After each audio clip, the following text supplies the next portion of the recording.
Welcome to Grounded. I am so excited to be with you at this most sacred place. In fact, this is one of the most sacred places in the world.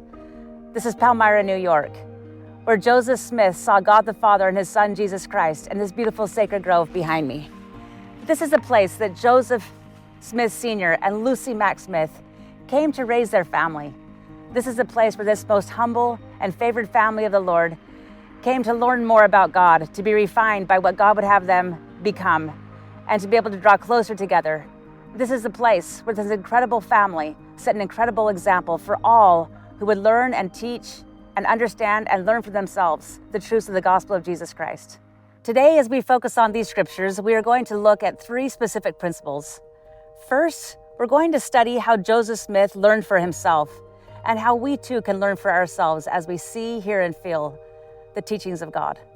Second, we are going to study the principle that women of covenant are leaders in their homes, in their communities, and in the world. And finally, we are going to discuss how the family is ordained of God.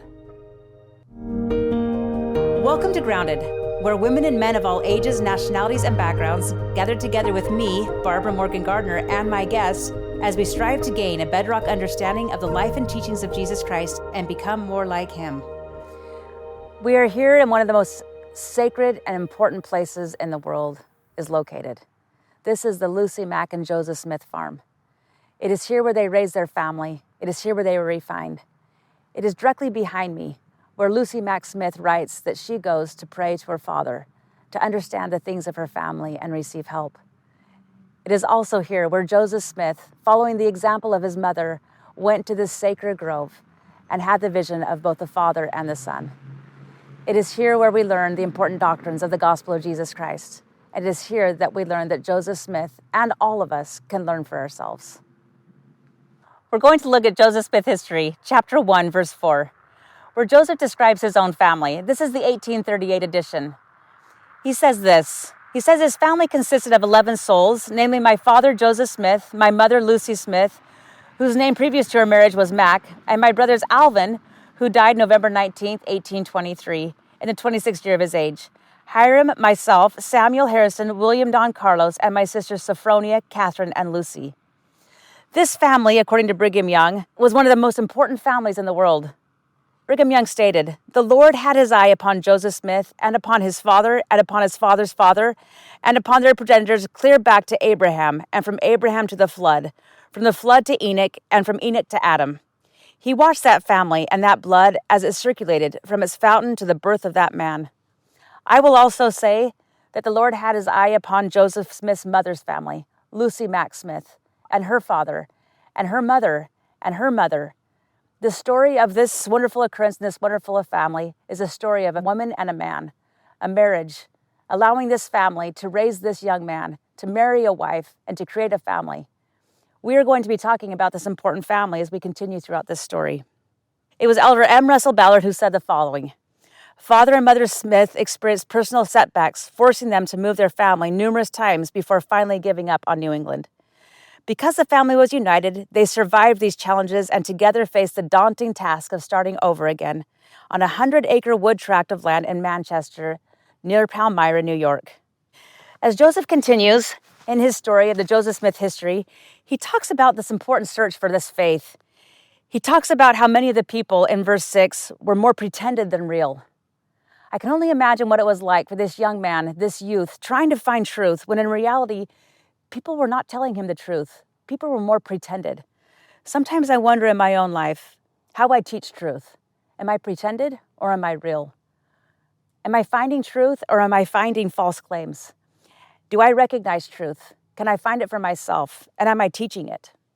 In verse 7, Joseph reminds us that he is in his 14th year.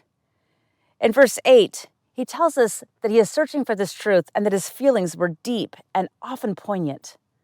I would imagine that many of us together, as we listen to and read these scriptures, can also understand what it was like for Joseph to have feelings that were deep and poignant. He states, "So great was the confusion and strife among the different denominations that it was impossible for a person, young as I was, and so unacquainted with men and things to come, to any certain conclusion who was right and who was wrong." In our day, as we are trying to understand truth, there is so much noise. There are so many teachings. There's so much social media. There's so many people trying to get us to go one way or the other. How vital it is for us as women and men to understand truth for ourselves, to be deeply grounded and rooted in the gospel of Jesus Christ, to know the doctrines for ourselves, the principles, to be able to truly apply the principles of the gospel of Jesus Christ, that we can have a greater influence in the world. This is what Joseph was about to learn in the sacred grove.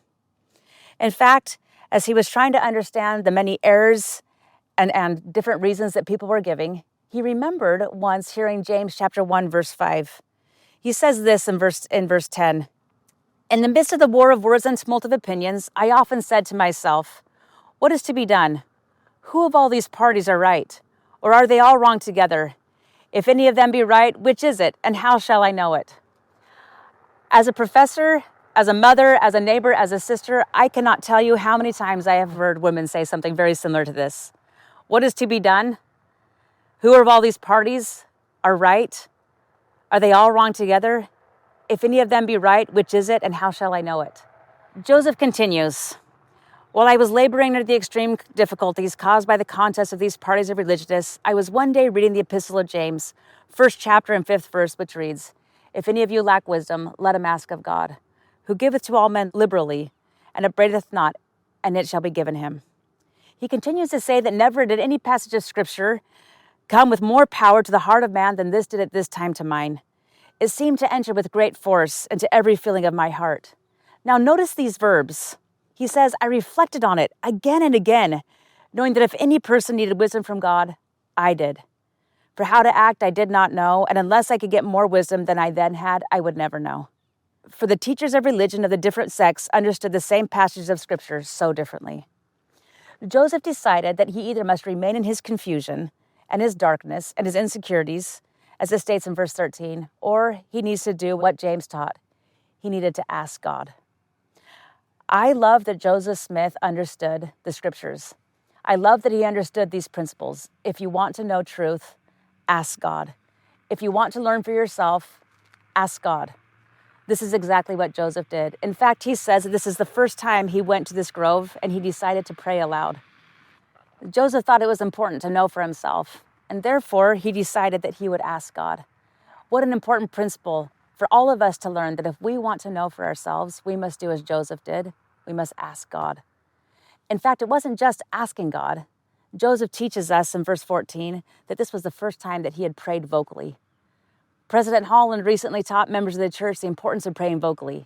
He asked us, and we have opportunities to do so, to pray aloud to our Father in heaven, to have a conversation with him. I cannot express the importance as women and as men of praying to God, to speaking with him out loud. There's so much we can learn about praying and asking and having that conversation with the Lord. For me personally, I know that it's important to kneel as Joseph Smith knelt. I also know the reality of what happens to Joseph Smith. When something important happens, Joseph Smith had this experience that many of us have. We understand what it is like when we have things that may be important to us, to have the influence of the adversary trying to stop us from doing that which is most important.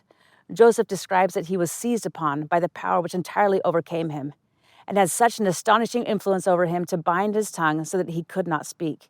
He continues, thick darkness gathered around me, and it seemed to me for a time as if I were doomed to a sudden destruction.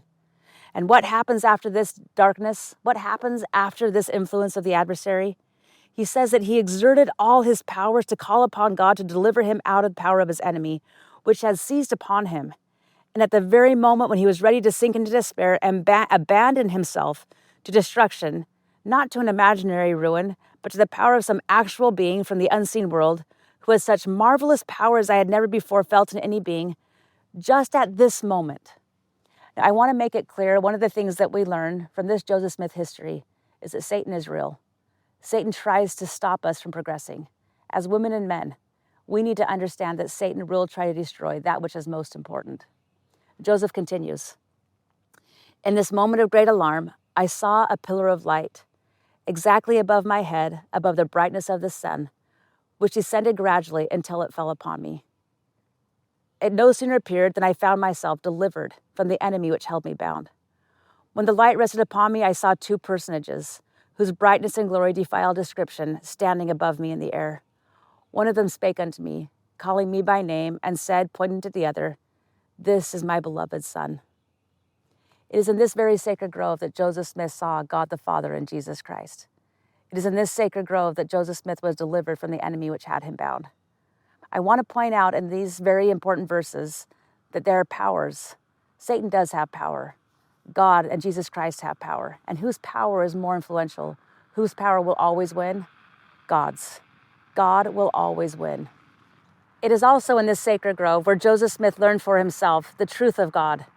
He learned that God the Father and Jesus Christ do live and that they are two separate beings.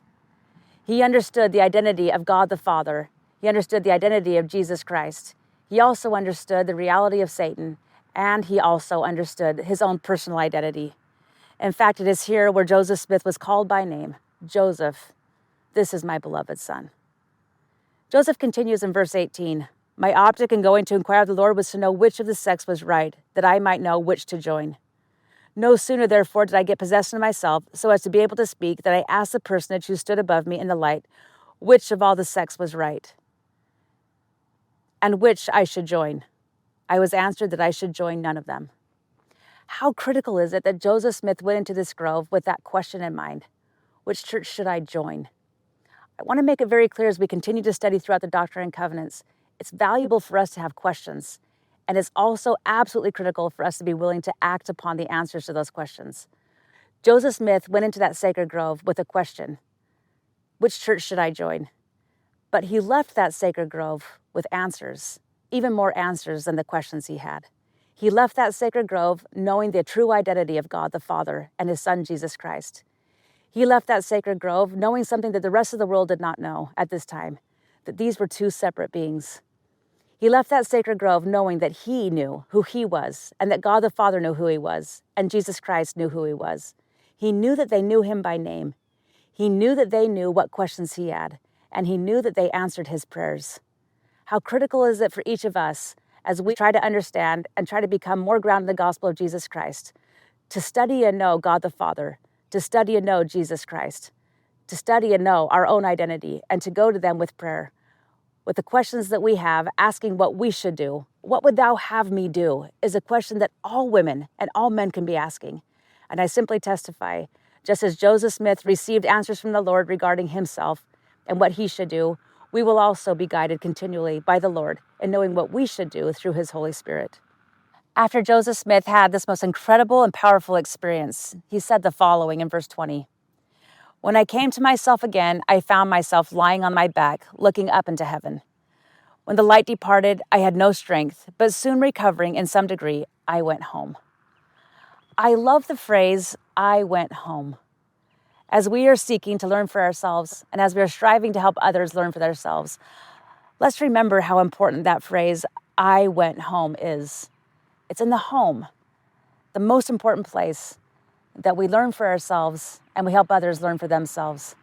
I want to take you now into this beautiful log home where Joseph Smith came after receiving this most incredible, powerful vision where he saw both the Father and the Son, and what happens with Joseph as he continues this process of learning for himself.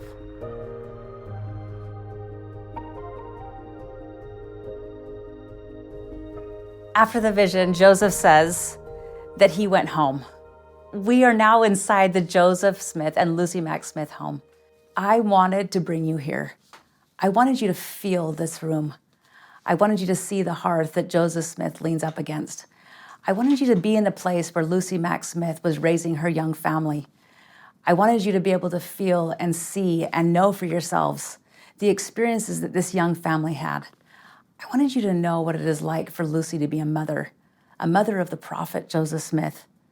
She was also a mother of all the other children. She was a wife. She was raised in an incredible family. She saw her own parents pass away. She lost two of her sisters at a young age. In fact, she carried one of her sisters until her death. Lucy lost two of her own children. Lucy was a woman. Lucy understood what women understand. Lucy understood motherhood. Lucy understood the importance of the home. She understood the importance of the family table. She understood the importance of the scriptures. She understood the importance of prayer. She knew the home was a sacred place. This is where she spent her time.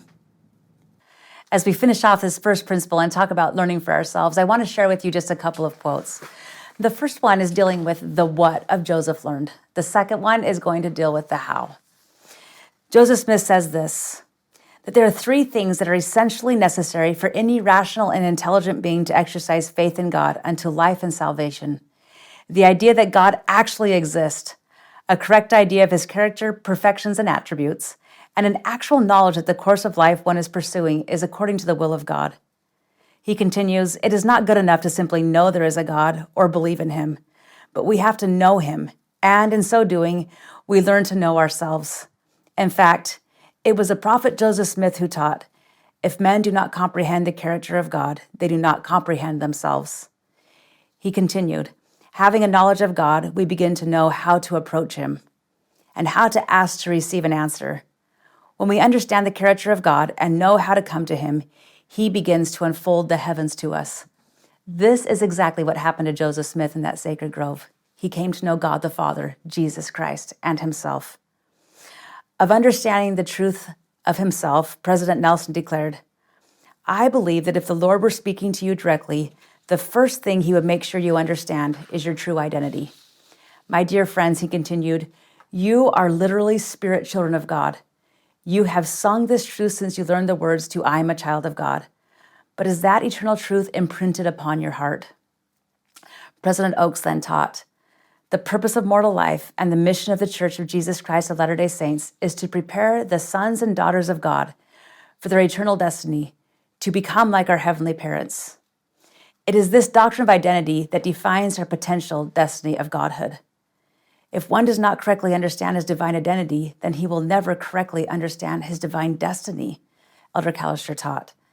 They are, in truth, inseparable partners.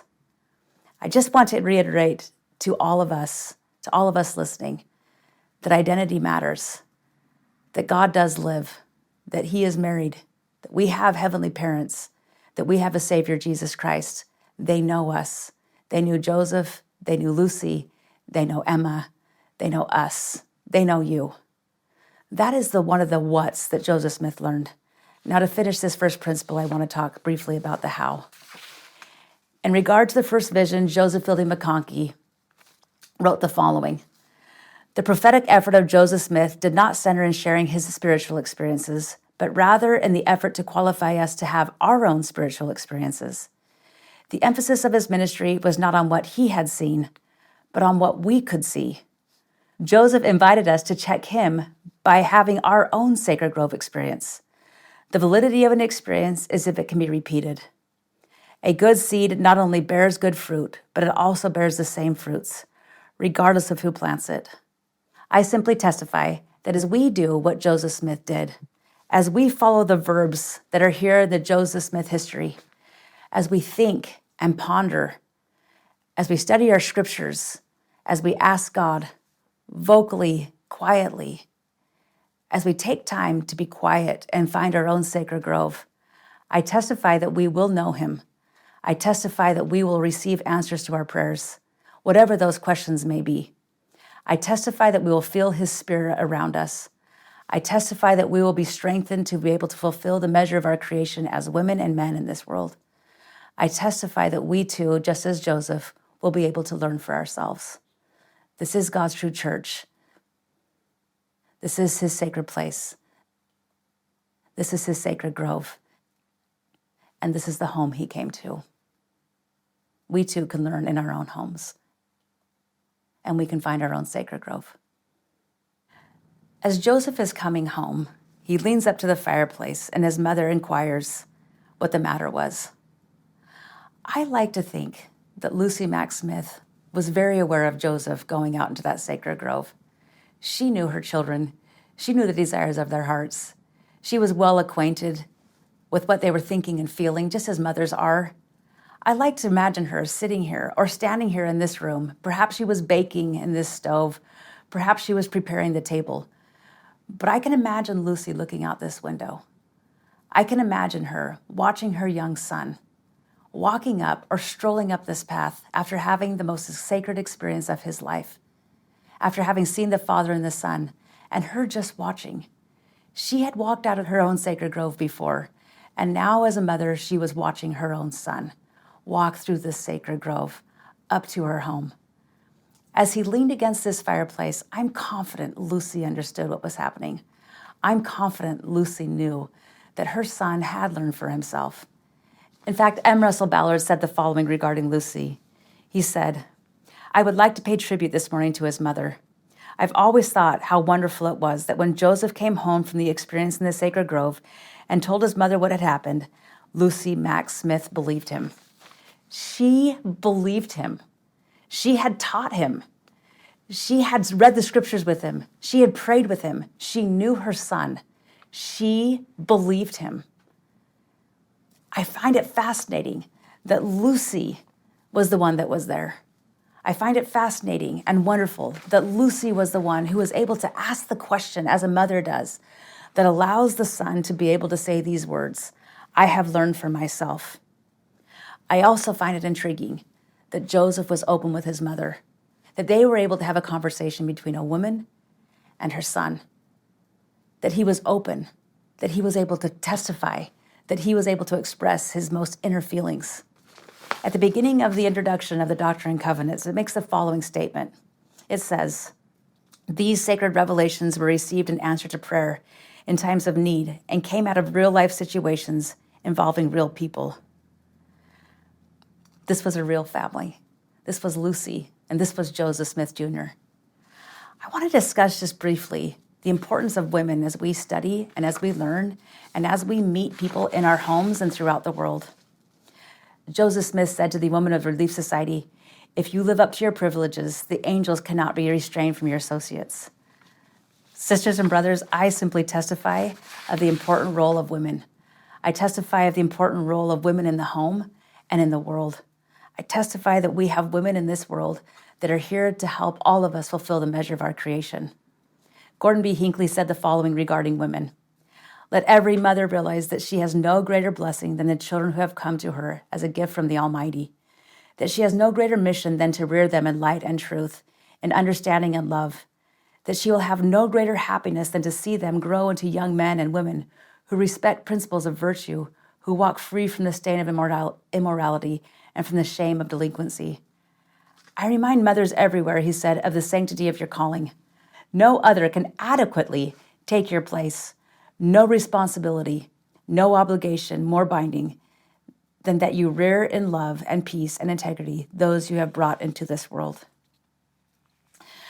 I recognize that there are many who have not had children of their own. I did not bear my own children. My two daughters, who I love dearly, are adopted. I also understand the pain and the heartache sometimes of losing children. I understand the pain and heartache of wanting your own children and not having them. But I want to remind all of us, as we have been reminded over and over and over again as women, that we are all mothers, that we all have influence, that we all are leaders in our home. I speak of this as one who is working outside of the home. I am a religion professor. I'm a full-time instructor. But if you ask me what matters the most, it is going to be my role as a mother and as a wife in my home. We are all children of God, children of the covenant, and disciples of Jesus Christ. As women, we have this important responsibility to continue to raise our children, to nurture them, to bring them unto God. I absolutely know and testify that as a single individual who was not married until I was 40, that God still knew me as a mother, that I was a mother as I nurtured his children, as a teacher, as an aunt, as a sister. President Gordon B. Hinckley also said this, "To the mothers of this church, every mother who is here today, I want to say that as the years pass, you will become increasingly grateful for that which you did in molding the lives of your children in the direction of righteousness and goodness, integrity and faith. That is most likely to happen if you can spend adequate time with them. For you who are single parents," he continues, "I say that many hands stand ready to help you. The Lord is not unmindful of you, neither is his church. May he bless you, my beloved sisters, who find yourselves in the situation of single parenthood.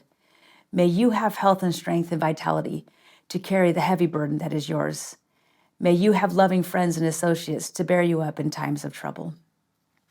You know the power of prayer as perhaps few others do. Many of you spend much time on your knees speaking with your Father in heaven, with tears running down your cheeks. Please know that we also pray for you. As we continue and we look at this beautiful room, I want to remind us of the importance of guarding our homes. I want to remind us the importance of guarding our children. President Nelson has talked to the women and asked us to be the women who are prepared and who can lead and guide and discern the world and the needs of our families in a sin-sick world. He has asked us to be the moral compasses. He has asked us to be the leaders in our homes, in our communities, in our families. President Eyring has reminded us that as nurturers, we are the primary gospel instructors in our home. Sisters, we are teaching in our home. Brothers and sisters, women, as we nurture, we teach. I absolutely love coming home from school as a child, walking into the door and seeing my mother with her scriptures. I loved, as I walked in that door, her sharing important teachings.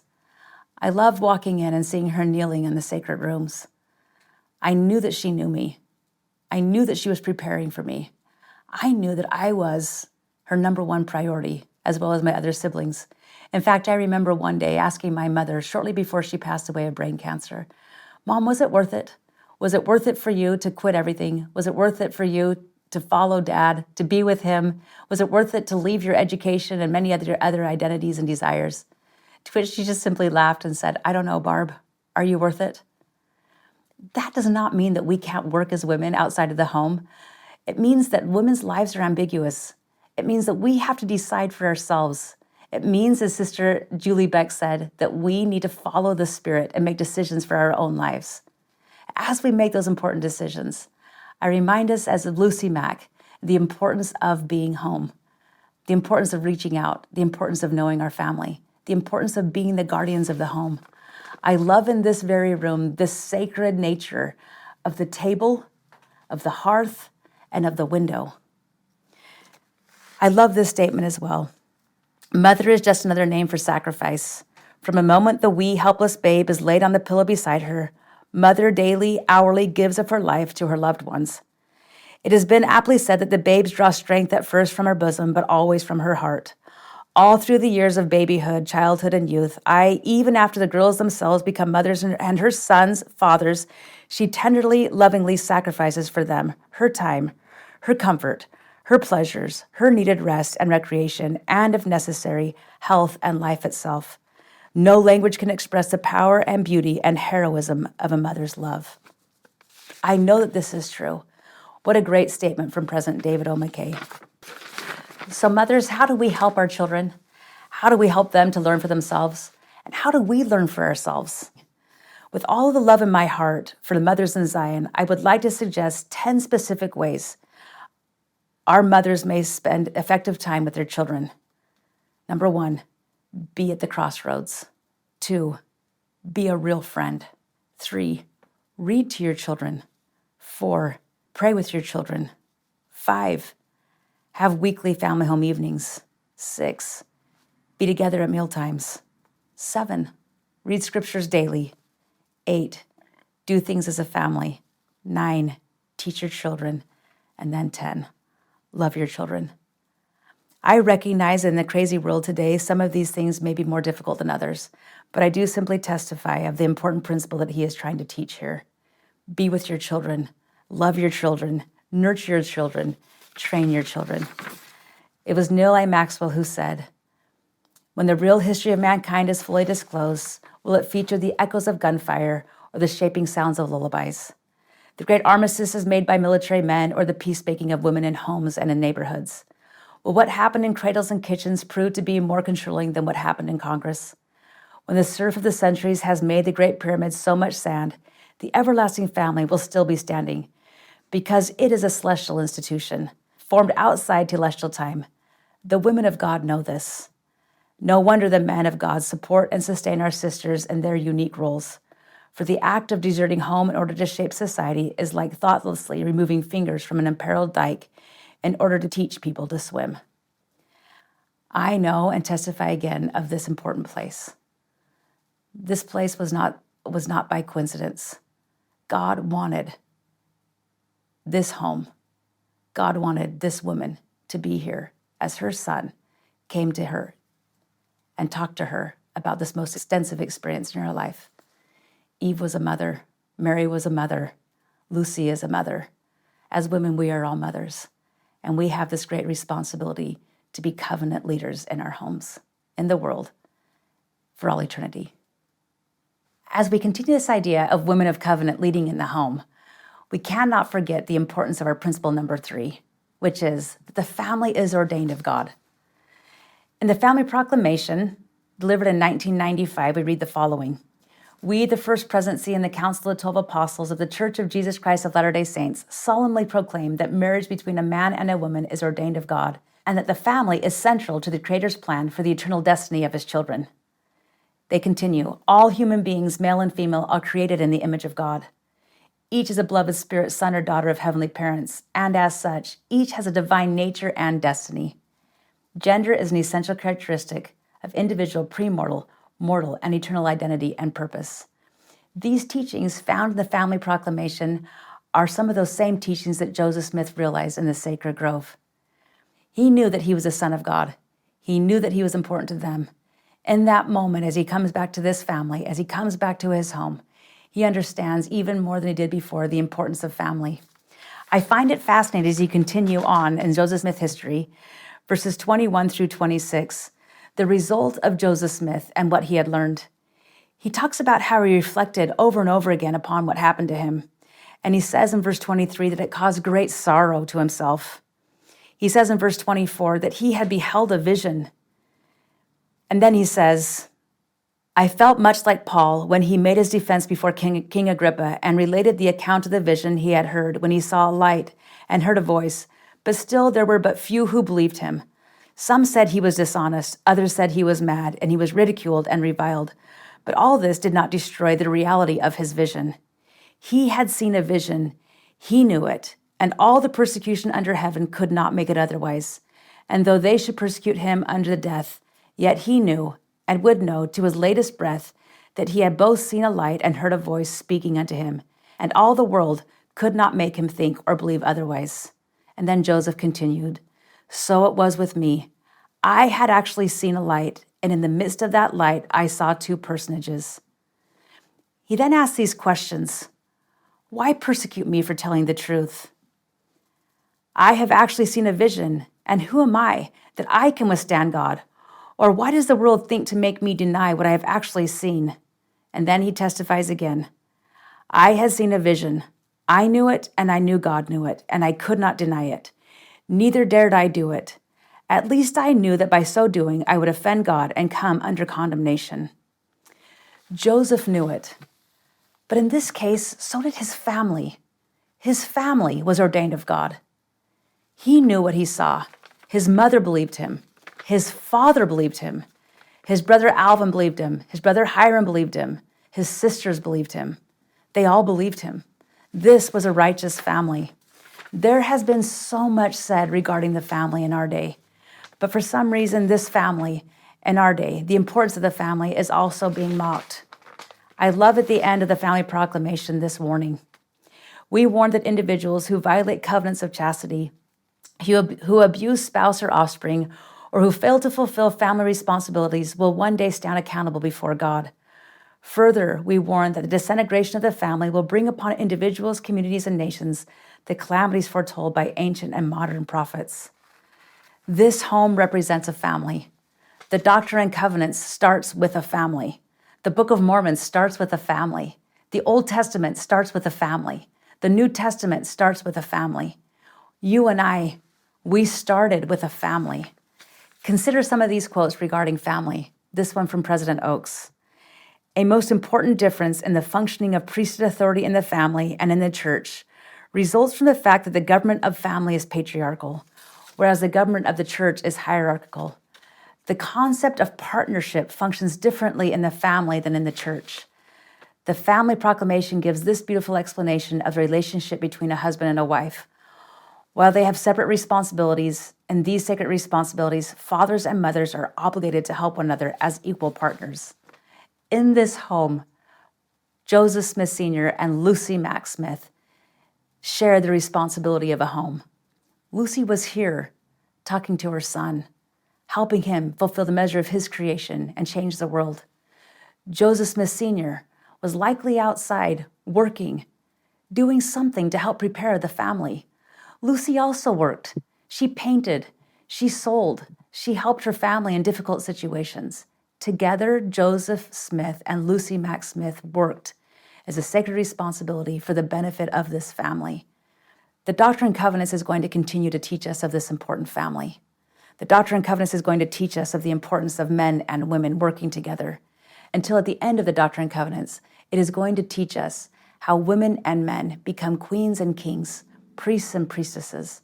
The Doctrine and Covenants is going to teach us how these individuals join into families and become eternal gods and goddesses, married for eternity as husband and wife. Consider this quote by James E. Talmage.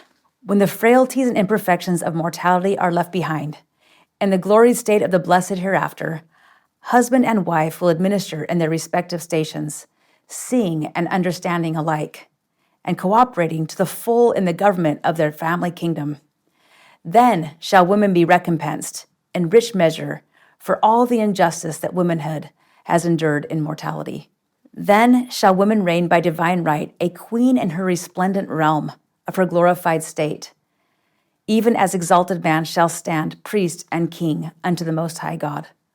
Mortal eye cannot see nor mind comprehend the beauty, glory, and majesty of a righteous woman made perfect in the celestial kingdom of God.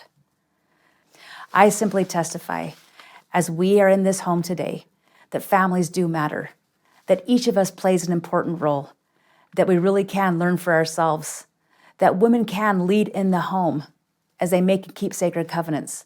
And together with husbands and with family, we understand that the family really is ordained of God. Joseph Smith saw God in that sacred grove. Joseph Smith learned of his true identity. We know that our heavenly parents love us. We know that they have divine rights, responsibilities for us. We know that we are children of heavenly parents. We appreciate so much you joining us in this sacred home, on this sacred plot, at this sacred farm, at this sacred grove. We appreciate so much this window behind us, this hearth on our side, and this table, representing the role of women and families as we join together to create our own family, a family of God.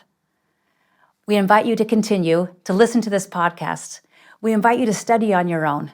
We have created some papers that you can download, and we encourage you to do those if you would like to continue to study in an even deeper way the gospel of Jesus Christ and these sections of the Doctrine and Covenants.